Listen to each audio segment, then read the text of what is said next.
Welcome to the Scully Sez podcast, talking all things law, business, and more. Now here's your host, Tom Scully.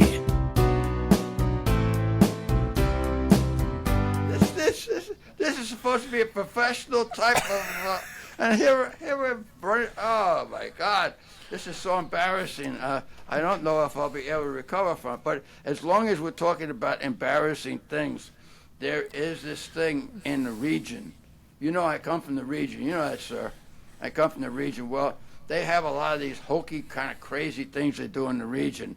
Well, one of the things that came up in the region today was what they call the pierogi. The pierogi drop. Did you ever hear of the pierogi drop? I have not. No. Well, let me see if I can show you something here. Watch this. You see something there, do you, sir? Oh, wow. Oh, yeah. Well, I mean, it doesn't get cornier than this. And so this is the Knights of Columbus with the pierogi drop on December 31st at 8 p.m. And what they have is they have this giant pierogi. You know what a pierogi is, sir? Oh, yeah. That's the Polish. Anybody by the name of Grizz like that doesn't know pierogi. They've got to be horsewhipped, you see. I agree.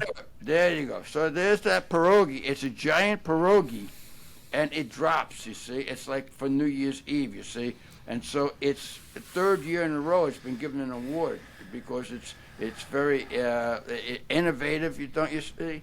Sounds like quite the spectacle. Yes. Well, actually, they talk about that, and they say the country's number of oddball drops ringing in the New Year's. Atlanta drops a peach. Mount Olive, North Carolina, drops a giant pickle. Huh. Bethlehem drops a massive peep. Wow. I know what a peep is. The marshmallow guys. Yeah. Look like a little duck. Oh, I was going to talk. Whiting, of course, is known for dropping a huge pierogi in honor of the Calumet National Eastern European heritage. And talking about that, you see, they mention at the very end of the article, it should be at the beginning of the article, but the best is they put it at the end of the article. And what did they put at the end of the article? They mentioned Mr. Pierogi. Mr. Pierogi. And we have Mr. Pierogi here in the studio. Yeah, there he is. That's Mr. Pierogi. Yeah. We're giving Mr. Pierogi a hand, or he's giving himself a third hand. Give him a hand. That's what I say. So this Mr. Pierogi, but I have this suggestion that, just the pierogi dropping down, if we can lash Mr. Pierogi to the pierogi and then drop them down together. Yeah. You see? The Mr. Pierogi drop? The Mr. Pierogi drop, yes. I believe I think that would do things for us. Scully podcast would really take off. Yes, would take off. That's right. On his T-shirt or something, maybe? Yes. Yeah. Mr. Pierogi, I mean, he came to a sudden end, don't you see? But nonetheless, so I thought that I should mention Mr. Pierogi because he's becoming like a nationwide phenomenon. Like nationwide, I tell you that. Yeah, just like the podcast. Yeah, so I mean, it's like the pod. It's right. Joe Rogan, he's looking over his shoulder as we speak, but that's another story. But we were supposed to be talking about AI, weren't we, sir? We were. We're supposed to be talking about the jumping off point is the crazy valuation that NVIDIA got. $5 trillion, right? Trillion. $5 trillion. And how the hell you got me off track, I don't know, but you did it, sir. And it's not to be repeated. Please, don't ever do that. So now, getting back to, let me just mention there's a couple of names that Meta, Alphabet, Microsoft, NVIDIA, Oracle, Nokia, OpenAI, and even Eli Lilly, yeah? Yeah, well, and if anyone doesn't know about the space, Meta is Facebook, Alphabet is Google. Okay. So they're all household names. Yeah, and so now, and you were going to tell everybody about the Scully podcast, weren't you? Yeah, so we got a little bit of a preamble, but welcome to the Scully Sez podcast. I got Tom and Colin with me today. We're going to talk about AI, and it's really we're going to stay around the valuation, but probably have some opinions on that. But you can follow us on Facebook, you can follow us on Twitter, TikTok, and please like, subscribe, share, Comment. and yeah, feel free to comment. Only nice ones, though. You know what I mean? Just kidding. They all give We're gonna engagement. Ignore it. Yeah. Yes. Yes. If it's bad, Colin has to read it. That's correct. Yeah. We mentioned the fact that I'm doing some TikTok stuff, and I have all these women that are very, very interested in me. A lot of young women. Oh, they're. I think they might be the AI Yeah. too. Oh yeah. Could be what we're talking about today. Oh yeah. And you know the thing that we did not mention. I don't believe we mentioned Apple, that little place. You know. Right. Apple, I don't think, has a foot in the AI game. Yeah, I think that they've been kind of leaning on OpenAI a lot to do a lot of their AI Apple stuff. Intelligence and all that kind of stuff. Yeah, I'm pretty sure it's powered by ChatGPT, which is, I think, OpenAI. Yeah. But I do have. I'm going to let you guys talk a little bit more about this stuff. But I do have some problems that I'm thinking about. You know, they've talked about Amazon. Amazon's another little player. They have some, a couple bucks anyway. Yeah, just a few. And Amazon and Meta and I'm thinking about the other ones. Microsoft, they're all making tremendous profits. But they're cutting the workforce. Right. They're cutting the workforce. And I'm thinking that if these guys are as smart as they're supposed to be, people like Bezos and so on, I'm thinking that if anything, they should be able to figure out a way to not decrease, but increase the workforce. Right. To get more people working. And what's happening is on a lot of these platforms, you have these guys who are engineers with advanced degrees that are 50, 55 years of age, and they're getting the boot. Right. They're getting the boot. Now you're 55. I mean, if you're a guy like Colin, we give him the boot. We don't care about that. He's going to find his way around. You know, he'll be able to bounce back. Right. But you get a guy who's got the kids in college or whatnot, 55 years old, you know, and has got this advanced degree, and has been making over $100,000 a year. Nobody's going to hire him.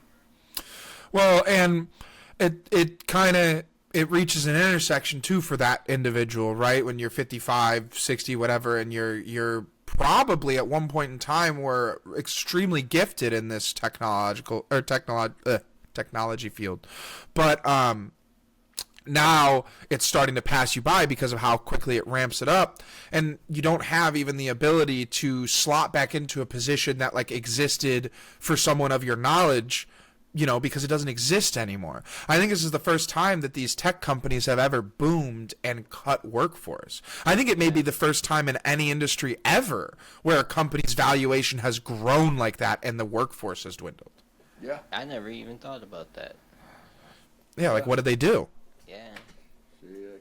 And you know, Colin, as someone who's you live in the region just like Tom does, and you guys are, you know, you live in a place where a lot of people still made it because there's so many people and there's actually so much industry and stuff to do, but there's also entire towns that, and it's not because of culture at all. It's probably the same demographic makeup as Munster. Yeah, there's just nothing. There's just nothing for them. And what do they become? You know, it's not like these areas become like nice or like these people start staffing the shops in their area and it's like, oh, you know, hey, we're all banding. It's not how it works because people are inherently, you know, trying to accomplish their goals and they have a standard they accept and they, you know, and when you take all that away, you make this vacancy. We talked about this last week or 2 weeks ago. When you make a vacancy of employment for people, their community crumbles. That's what happens. Yeah, and I think it also could lead to innovation as well, but with AI it's just so different because you don't, like when Henry Ford made when he wanted everybody to drive a car every day and go to work in a car and all that, they were like, where are we going to put the roads, you know? And then they built the roads, but with AI, you don't know what the heck they're going to do. Right, like what's the roads for that? What's the NHTSA for that? And it's obviously not made for us because it's cutting us. Well, you know. Speaking right. of Henry Ford, since Colin brought him up, Henry Ford paid his workers more than anybody else. Yep. And the competitor said, "What the hell are you doing? You're paying these guys all kinds of money." He said, "Well, who the hell do you think's going to buy the cars?" Yep. Now there's a guy that's thinking ahead, and of course one of the great innovators and moguls of the country. But that's I just thought I'd throw that tidbit in. But having said that, I'll get it back to where we're supposed to be on the subject, eh?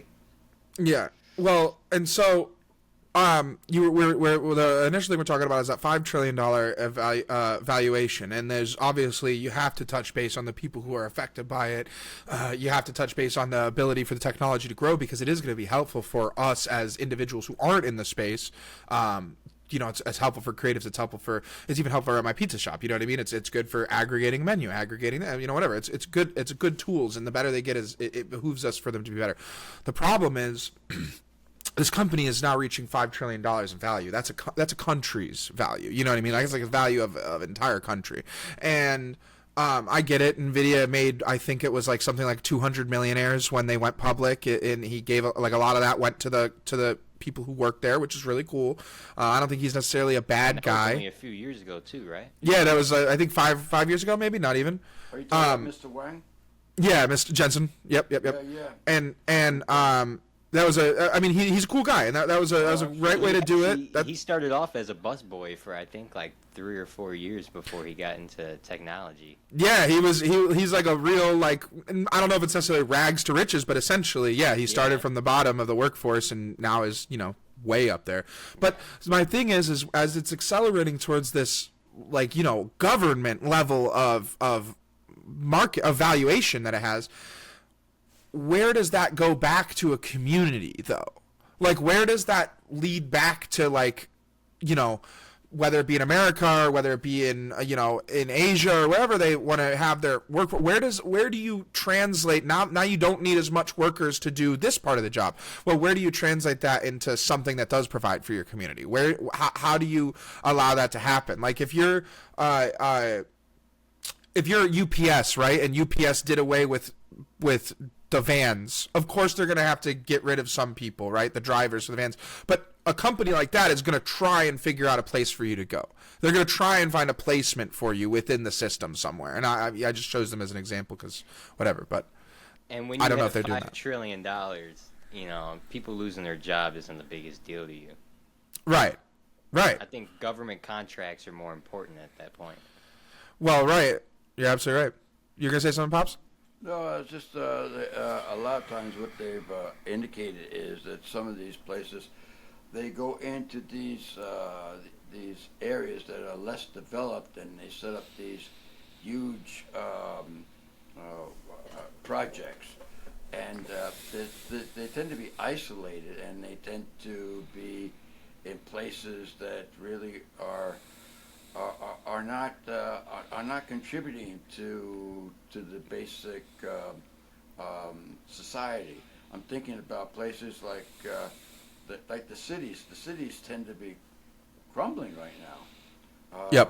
For any number of reasons. That's another story. But and so we're going into these other areas, and we're not taking care of what we got. We're just going out and developing new industrial parks or what have you. Right.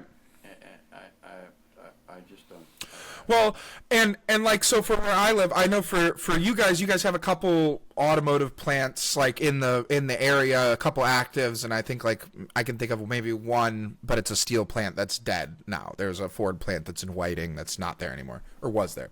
Near me, I have 2 or 3 dead automotive manufacturing places. Now, to Honda's credit, they invested a whole bunch in their EV infrastructure in Columbus, but it's like between Columbus and Dayton. So we have more jobs there. But we have a place in downtown that used to make all of the postal vans and all the Chevy S10s, and now it makes glass. It's Fuyao is what it's called. I don't know how that building, which is like, I think it's used pretty well, whatever, but that building has space in it. How are we going to West Milton and building a giant data center that's going to affect all the people who work in West Milton when we have the infrastructure for it sitting right there at Fuyao, you know? Yeah. they build these AI centers on a lot of like cornfields and stuff like that. Yes. And it actually takes up a lot of the water. Yeah. And it takes up a lot of the electricity in the area. And if you live in Illinois, you're prone to be paying more for your electricity bill just because you're in the area of some data centers and stuff like that. Yep. And I've seen the way that it happens because the town that I work in, we have pretty bad utilities prices. I mean, I pay like $1,500 a month to like put electricity into my pizza shop, which is not that big. You know, it's a pretty bad deal of it.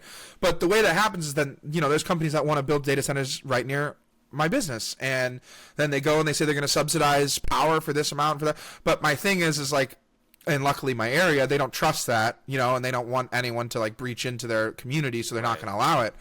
But I could see how that'd be so appetizing when you're like, oh man, I'm paying so much for this, and then you get them there, and then they use way more than their fair share of resources, and so now the problem is scarcity, not even just like the cost, you know? Yeah, they go way over like the federal guidelines and all of that. I know Elon Musk too. He built something in Memphis for his Grok AI. Yeah. And they actually like the people go out and they protest like weekly about it, but he doesn't have to do anything about it, and he uses a lot of nuclear reactors to power the whole thing. Right. Well, and he just got $2 billion in federal funding for SpaceX, so it's obviously not. He's not in the bad graces of the government. They ain't looking into him anytime soon. I didn't know about that one. Yeah, it was I think it was like the top of Wall Street Journal today, so it was fresh. It was like brand new. Well, you know, I don't know. I kind of like Elon myself, but you know, he does these podcasts. Have you seen these podcasts that he? Yeah. He's done Rogan a few times. Oh yeah, no. He has these podcasts where he will talk for right off the cuff. He'll talk for a half an hour, and he'll tell you why we're going to hell in a handbasket or what have you. But a lot of the stuff he says is really thought provoking.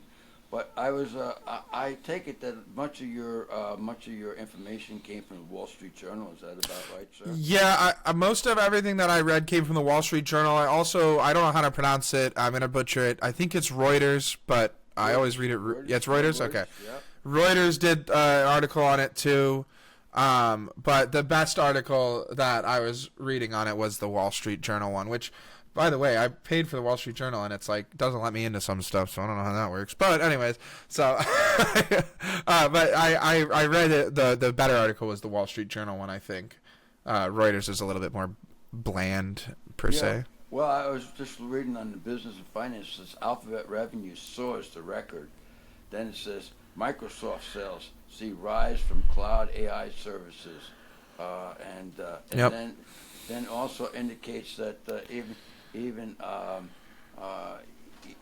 it talks about Disney, and you saw that with Disney and YouTube. Yep. Yeah.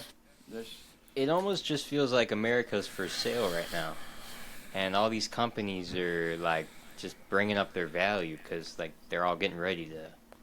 I don't know. Well, I think that it's. You know, there's two ways to look at it. It's probably already been for sale, obviously. You know, I mean, corporate interests do dictate a lot of public policy, and that's just like the reality. It shouldn't be the reality, but it is. You're absolutely right. I mean, I was just about to say, the valuations are also not real. Yeah, it's just not straight like up real money. So it it's makes not. me think it's just like they're setting up a prop for something, you know? Well, I mean, you can go. The thing is it's interesting because it's an ebb and flow, and we have seen something that we've seen a couple things that like have shown us what this looks like beforehand. The initial NVIDIA explosion itself was still, even though that valuation was more justified, it was still a valuation based on like, you know, oh, they make chips. We're at a chip shortage, you know, whatever. And this now is kind of the same thing, but Tesla is a great example of this. Tesla lost all that market cap because all the stuff that he did, but like just because it was like not real and they weren't meeting their deliverables. And then a couple weeks pass and Tesla jumps right back up because our market is like based off of like theory. Like it's like in theory this company should be worth this amount because they're staged to do this. And it's like, I don't know, it's just like such a far perversion from what I feel like the stock market is supposed to be, but you know. Yeah. Well, you know, sometimes you can look at these guys and they're making a lot of money, just like Rockefeller made money and Carnegie made a lot of money. They made tremendous amounts of money, way above what they needed to make. Of course, they probably put a lot of money back into the system. For sure.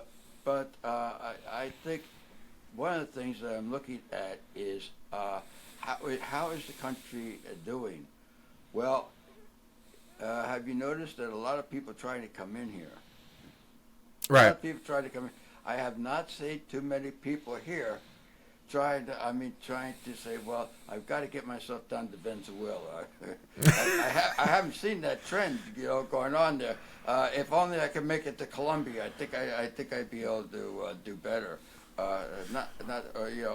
Maybe if I could get to Peru, or maybe Bolivia, or maybe if I don't see the trend going that way.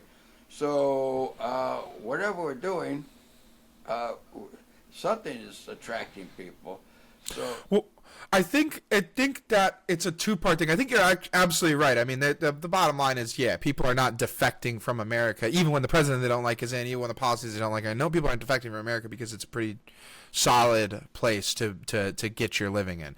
But I think the other part of it is that people in other countries have to deal with other realities, right? And so we don't have to deal with any of those realities. So we have so much time to think about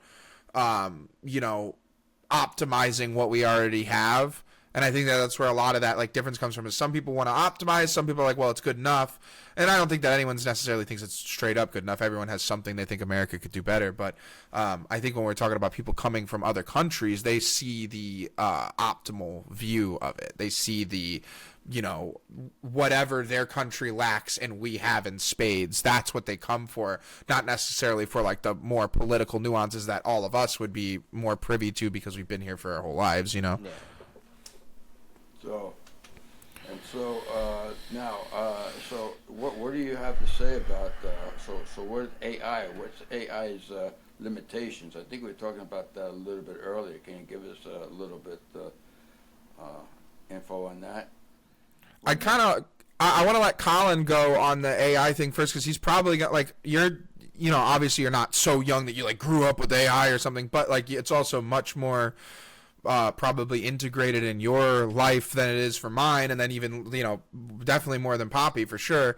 So yeah, so I kind of want to hear your take on it before I just go in and So I'm a fan of AI, and then at the same time I'm not a fan of AI, and I think that AI could be the thing to take us out,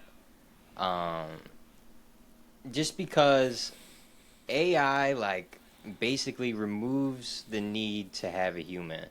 And right. The number one these $5 trillion companies want is cut costs. And the only thing that their costs are humans and fixed expenses, Right. So AI can really it can kill the workforce, and we could find ourselves maybe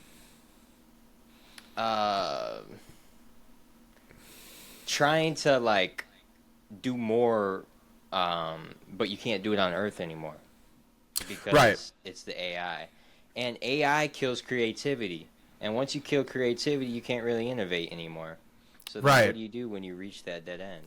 Well, that's that thing, right? Is AI is it stratifies everything that it touches into. You know what I mean? It's essentially it's kind of a culture. You game, right, Colin? Yeah, occasionally, yeah. So games are not fun because people min-max everything. They min-max everything. Everything, a guy in Call of Duty fighting in one place, he knows that peak because he drops there every time. It's games. Yeah, it's no fun because it's just people. It's a full job for people, Yeah. And so it's that's kind of what the AI just does inherently, because that's its job. And what you said is really true. The whole point of the company is to cut costs. They have their fixed expenses, but once they cover those, which means that NVIDIA buys the company that is mining for the rare earth metals for the chips, and then they own the factory that makes the chips, and then they own the, whatever, they own the distribution, they own all that. And if they buy all that, what's the next step for vertical integration? Replace as many employees as you possibly can with your free AI that can run your company, And yeah, I think that in a very real way, AI is going to start to affect, especially like executive positions and stuff like that. Now, what you said about creativity, I totally agree too. Like I do photography. That's like a hobby and like a side job for me, right? And when I opened my Lightroom the other day because I shot someone's engagement photos, and the top thing was AI editing, and it was like I clicked it and it was like boom, here's your edit, and it's like fine, nothing's wrong with it, whatever, but it's like there's just something so trite about that. It used to be like an art, like, oh man, like, yeah, this picture looked really like cool. It was like, oh, look at my color grading. I saw these colors in here. I tinted. I did the. Now it's like, this is filter like, number 700. Yeah, like I know that this is what you want because my AI brain has read it. It's a problem. I mean, I use AI somewhat frequently. I was telling him I use AI for I play Magic the Gathering from time to time, and I don't really know a lot about the game, so I'm just like playing to play with the boys. And so I put whatever deck I'm using into GPT, and I'm like, what's a basic way how to play this? Like, what, how do I understand it? And it's really good for that. That's what it's. The voice activation thing. And I actually have a button on my phone, and all I gotta do is click this button right here, and it brings up. Yep. Here. Yep. Yeah, same thing. I think. I got that. It'll bring up ChatGPT right away. Yeah. Real useful button. And it's good. It's good because it's good for that type of stuff. Now, what it's bad for though is like, hey, how does this specific mechanic in the game work? It will it'll hallucinate. It'll be like, yeah, that mechanic works that way, and I'm like, I don't think it does. That seems really OP. I'll go look at whatever, and then it's like, oh shoot, it doesn't actually work that way. My bad. I made a mistake. I just aggregated it. So I was telling him it's a great data aggregator. It's not great at doing the complex thinking and stuff that we want to do. Like an algorithm. Yeah, like you couldn't turn in maybe to a professor who's like kind of lazy or to doesn't really care that much, but you probably couldn't turn in a GPT document without really humanizing it. You know what I mean? Maybe you could, but To be fair, there is a website that ChatGPT made called GPT-0, and then if you put whatever you put in ChatGPT into GPT-0, it'll tell you everything that ChatGPT generated, and then from there, that's what the teachers use. So then from there, you could it highlights what's AI. You just change it from there. I see. I have no idea how that's just like conjecture, but okay. So yeah, that's kind of my thing with it, right? Is it's not great at. It couldn't do what we're doing even right now, right? Like this is not what it's good at. Right. Well, here's a problem that I have with this AI or anything else. Let's say that you have a company and you've got 10,000 people in the company, and this AI allows you to cut 10%. Now you're down to, now instead of having 10,000 people, you're now having 9,000 people. Well, you keep on improving, and now you've got 6,000 people, and keep on improving, and you end up with 2,000 people. Well, it's the old Henry Ford type of thing. Well, now you've got all this money, but what the hell are you going to do with the money? Yeah, where are you going to put it in the community? You got nobody wants to buy your stuff because they don't have any money, and you've got no audience, and so you got this money, but and money is no good unless you can use it. Right.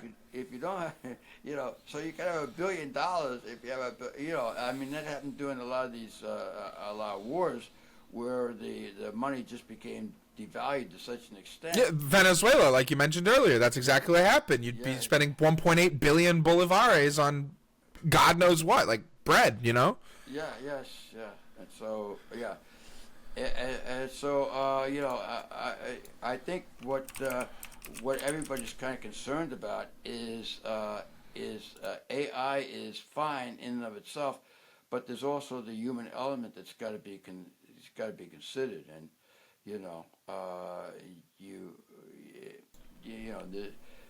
we don't want to dehumanize, because we don't want to make we don't want the machine telling us what to do.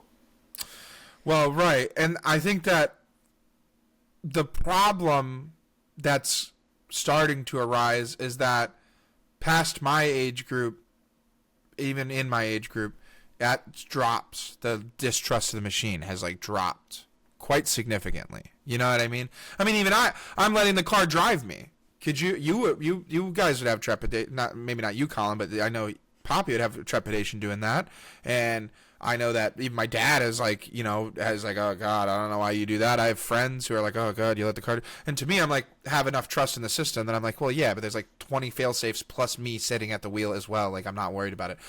But there's a lot of people who like, yeah, take the wheel away. I don't give a shit as long as I don't have to look out the front window. That's awesome, And those people are kind of, eat the bugs for lack of a better term. You know what I mean?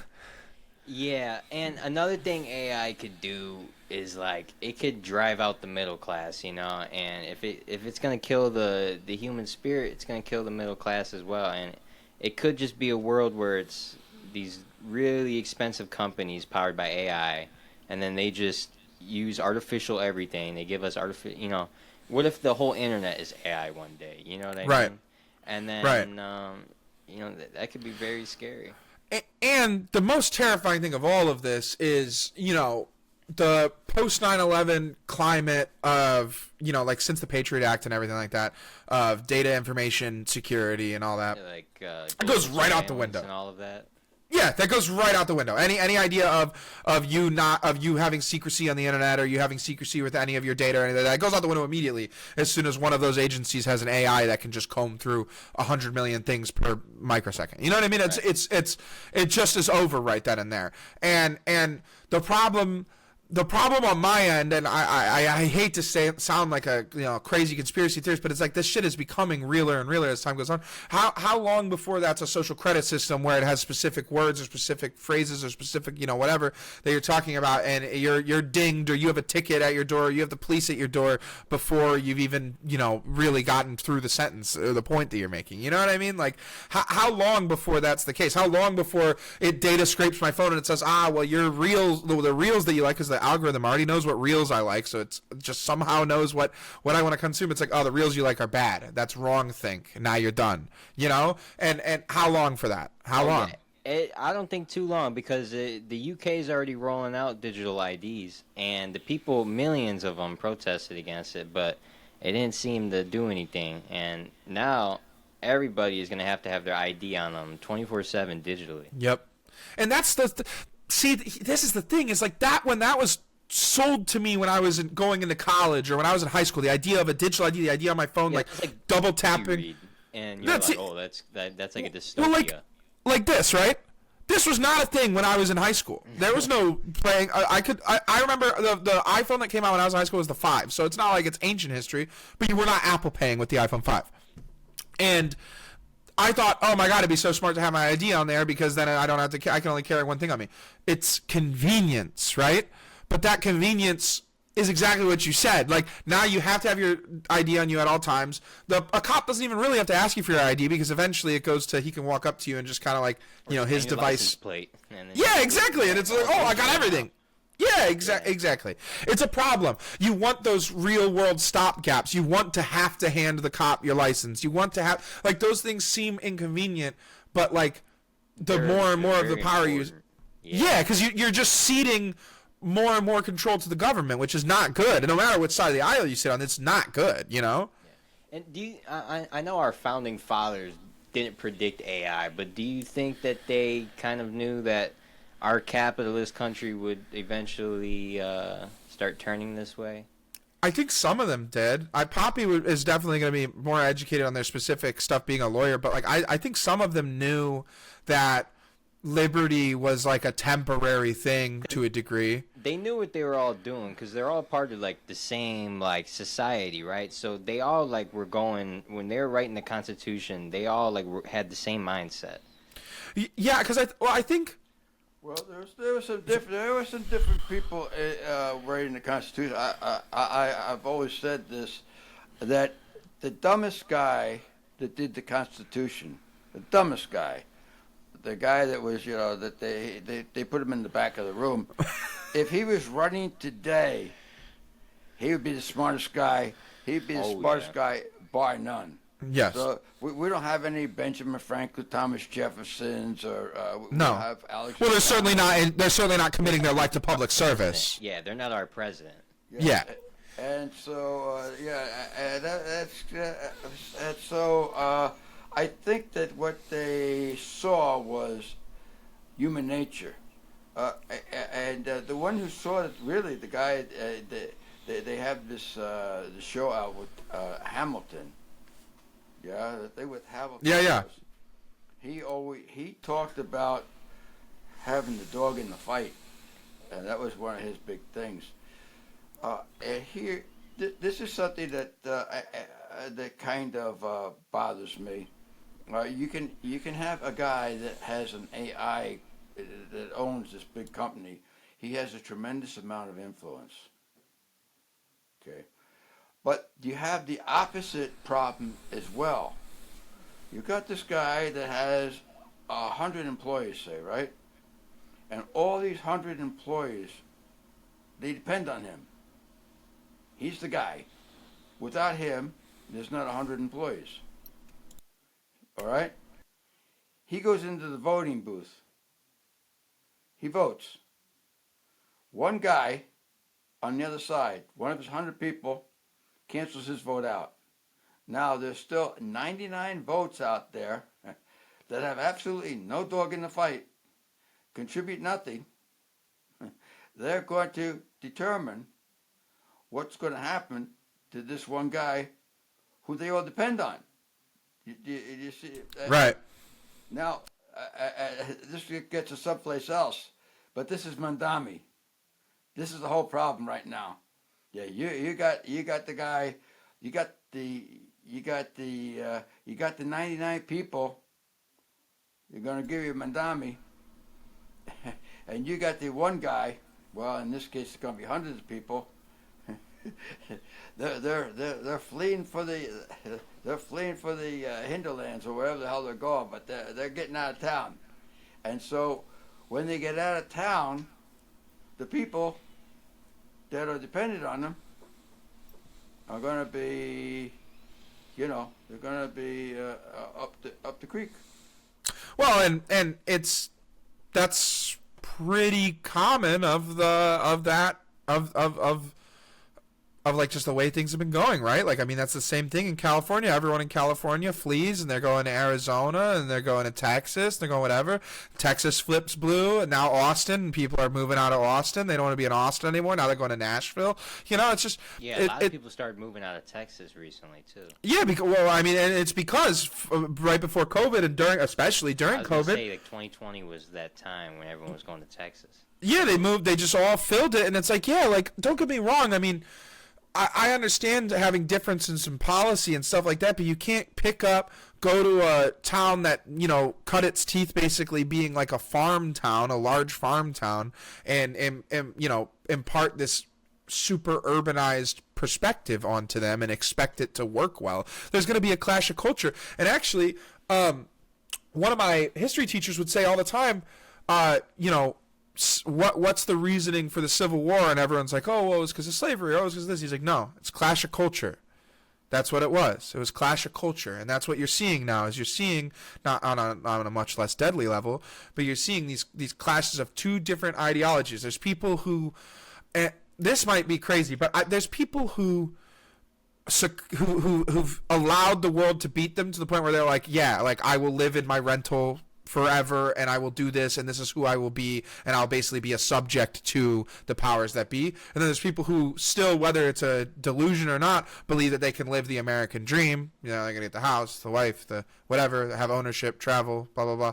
And you have those two people that are like just opposed, butting heads, and the two political parties do a very good job of making the people who feel like, oh, well, I'm beaten down by the world, so I'm going to, just live at whatever I can cut out of the world. And you have the people who are like, nah, I'm going to take the world for what it is. You always have them opposed. You always have them fighting. And, I mean, it's going to happen again in Nashville. And trust me, I already see the developments popping up. It's going to be here where I'm at next, Ohio's going to be real appetizing to turn blue until you realize that no one here wants that. And then who knows? Maybe they'll be on to you guys, hopefully, afterwards. I think Indiana was blue in 2008. wasn't it? Yeah, well, there was this guy by the name of Bai, and Bai was quite reasonable, and people liked Bai. People like both Bais. Is that pre-Pence? Yes. Actually, Pence was the thing with Pence was he comes across as being a guy that really kind of stood up to Trump, which is true. But he's also, when he was governor of Indiana, he was very unpopular. And at the end, he could not have been reelected. So that was kind of a surprise that Trump picked him as his vice president because he was very unpopular as governor at the end. Why did he pick Pence? I think because of the middle of the country, and I think that at that time Trump was probably seen as a New Yorker, which he is. But Trump's power right now actually comes from the Great Midwest. That's what. Right. Yeah. Although he was originally the epitome of New York. Right. I just got to end up, I guess, on this note. It's kind of funny. You got this guy. Let's say that he is an entrepreneur, and he's got 100 people working for him, and so he doesn't like the way the situation is. Doesn't like the situation, and so he moves. He moves to another location. Now, these other 100 people that were relying on him, that voted against him, didn't like him, so he got all this money and everything. Get out of here. So he leaves. Now these other people, they got no employment or anything. So what do? They follow him down there. They follow him down there because he's the guy that's got the job, okay? And they follow him down there. Then what do once they get down there? They vote against them because, and so there's a side, both of the sides. There's something to be said for both sides. You see. There's a human flaw in both. Yes. Yeah. There you go. Yeah. And so can't we all get along? The answer to that is no. No, we cannot. No. No. And it makes it infinitely harder to get along when it's your left-leaning point of view wants to, turn my kids this and take schools this way and do that and do this. And your right-leaning point of view, you hate everyone who's not the color of you, and you want to do this with schools, and you want to blah, blah, right? That's what it is. And so when you just stack these fringe, like truly fringe politics, when you stack all of these things up and make it seem like they're the main point. Yeah, and they're like, they're not even points. It's not the main point. Again, I hate to sound crazy, but the main point is we're a country that has plenty of improvements. We have plenty of improvements to make, and we give billions in foreign aid to countries that are not third world countries. They are not suffering. They are actually imperializing, and we give them blank checks, man. It's like that's the problem. The problem is just this massive amount of world policing that we do when we don't even have I live in a place where most of our people are U.S. military or U.S. military contractors. I live near the largest base, the air base. I see homeless vets every single day. I'm going to use a spicy word here. That's fucking unacceptable. It is. It just is. And if we continuously worry about, and I'm not saying the average person, we got to worry about whatever we can worry about. You can have your own personal problems, whatever. But when we're no kings protesting, and we're, protesting abortion facilities, and we're doing this, and you have to walk past a guy who served your fucking country who can't eat, we've got problems. That's just the long and the short of it. That needs to be dealt with immediately. That's why a guy like Mamdani seems so nice when the people who don't have a lot are listening to him, because he's saying things like how I'm saying them. He's saying these things that he cares a lot about and he thinks are important. The problem is that power perverts. Always. It always corrupts. That's what it does. So it's not like he's going to get there and be like, let me make sure my boys eat. That's not how it works. He's going to get there and realize the limitations. He's going to realize the walls in front of him. He's going to realize the deals that he has to give for the people who gave him money to get his campaign. And all of a sudden, New York's going to look pretty much the same as it would look if Cuomo was there. Yeah, and then if you don't do it, then you're gonna get Eric Adams. Exactly. Or worse. Yeah, or worse, 'cause he did end up okay. Yes, well, Eric, he made the right move. Yes, he did. He made the right move. Ahead. So, making the right move, I guess we should make the right move too. What do you think, sir?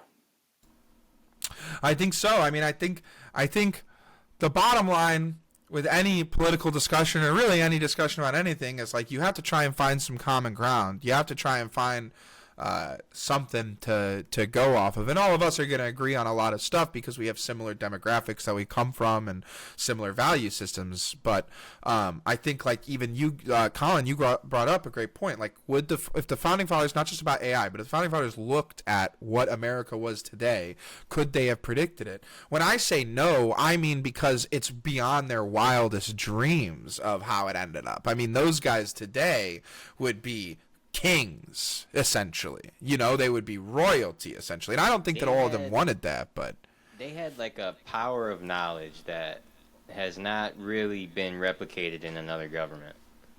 Because we've never let 22-year-olds redo a government before. But, It was a lot of young men. I always forget about that too, because when you look at the pictures, Yes. it looks like a bunch of 70-year-old men. Yeah. But no, they're like They were in outer 23, 27. Yeah. wow, but here's something to think about. During the Revolution, who was the richest man in America? I don't know. Washington. George Washington. Oh, was it? I was going to guess that. Okay, yeah. Yes, the richest man. So, you know, I mean, he, a great patriot, but he had something to lose, did he not? You know. Absolutely. So, Absolutely. I mean, it's sort of like we talked about earlier. It's sort of like with Fidel. You know, I mean, he had, you know, these are people that. Most of these people that are going to change things, they're doing all right by themselves, you know. They're doing all right. But they're thinking that something I can do a little bit better. And, yeah, so... It takes someone with something willing to lose to make changes. That's the truth of the matter. We've gone so far from the military leader led his military into battle and sat there during the battle. We've gone so far from the honor of that to... You know, whatever it is. Yeah. Right. Well, now on that note, I think we actually this gives great hope because I think we have solved all the problems. So all the problems are now. I can see them kind of fading away into the misty blue. Do you see? I think actually we're on every news station right now. This is live. Yeah, the FCC's going to find me $300,000. Well, hopefully not, because of this AI, we'll all be arrested immediately. That'll be serious thought crimes. Yes, and then invited down into the basement where they will interrogate. Luckily, I'm already there. Yeah. Me too. Yeah. Yes. I guess that's the only thing I would caution you about. If you ever meet Mr. Putin, and if he invites you down to his basement, you don't want to go there. No good. It will not be the same as your own. No, you do not want to go there. You don't think he has a nice little gaming setup for me to hang out on? Oh, I think he has a gaming system. Yes. I think did we just talk about that? I don't know if we just talked about that. Oh, that was probably in China where I have this guy Lei. I think I spoke about this. There's this guy Lee. He was a publisher for a magazine for a great newspaper in Hong Kong, and of course they didn't like what he had to say, so they put him in jail. He's 77 years old, I believe, and he's been in jail now for 5 years in solitary confinement. Oh, Jesus. Yeah, so I think Trump is trying to go over there and trying to say, hey, you know, give the guy a little break and let him out, you know. But of course, if he gets out, he'll probably go back to his newspaper. But anyway, you know, there are heroes in this world. There are For sure. heroes. So that's something to think about, and maybe we should leave it at that. Yeah, absolutely. I agree. All right. Well, this has been the Scully Sez podcast. Yeah. Follow us on all our platforms: TikTok, Facebook, YouTube, Apple Music, Spotify, you name it. We're on it. All right, so that sounds very professional. I said, my God, this game's a podcast if ever there was one. Well, we've got some listeners now. We got Oh, we got some regular listeners. I know my father's tuning in. Oh, my God. He said he enjoyed it. Oh, yeah. Well, And my wife watches, so, you know. And Mimi. So we've got And Mimi. We've got at least 5 At least 5 people that we can count. Yeah. And counting, though. Yeah. And counting. Yeah, it's going up. As always, it's a pleasure to have you here, Colin. It started off with 0. Yes. Well, Absolutely. there have been some listeners that I've noticed, so the only problem with them is they tend to stand outside of my house with burning torches. So that's concerning. That's very concerning. They know the region rats down there. Yeah. Yeah. So, okay. That's it.